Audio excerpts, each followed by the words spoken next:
ci téeréem bu tudd Jazbul Qulub nga xam ne jaar-jaar yonent bi sallallahu alayhi wa sallam la ci nettali li ko tàmbalee ci ak ganeem àdduna ak bi ko yàlla di yónni ak lenn ci ay saxaabaam seeni njàmbaar ak may yi ko suñu borom may daal di wax lenn ci alxuraan mooy kan ayatu taha ahmada la tatanaha sarmada wanat quwa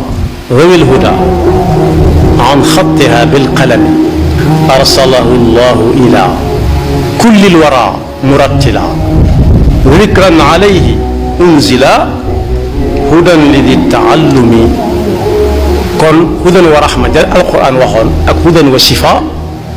لا نكون ناني فوف أكرم بذلك الكتاب فيه هداه والصواب فيه الخطاب والجواب من ربنا ذي القدم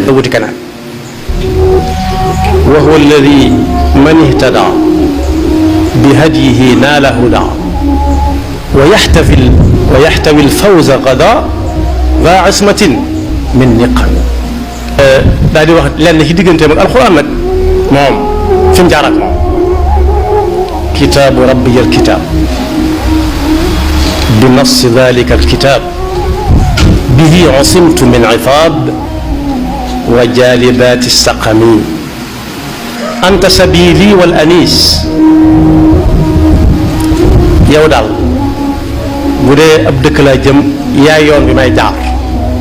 bu dee wéttal lay wut yaay sama wéttal yow alquran lii xutta faiqa almaqis ndax kat ci yow laa amee la ma doon wëri nga tegal ma ko sama kanam ci lu yomb déw ma dikkuma ci yow laa amee lu kama jox loolu ba mu jëmee fan bi xidmati maahi rais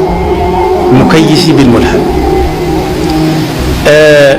bika saaltu maliki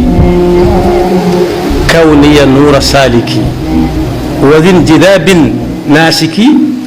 bi man jala wal mubhami ci yow mii laa jaar ci yow laa jàpp ci yow laa mooy ba yonent bi sallallahu alayhi wa sallama geesu ne yàlla kee dama bëgg nga booleel ma ko ci samay gaay mu di ma liggéeyal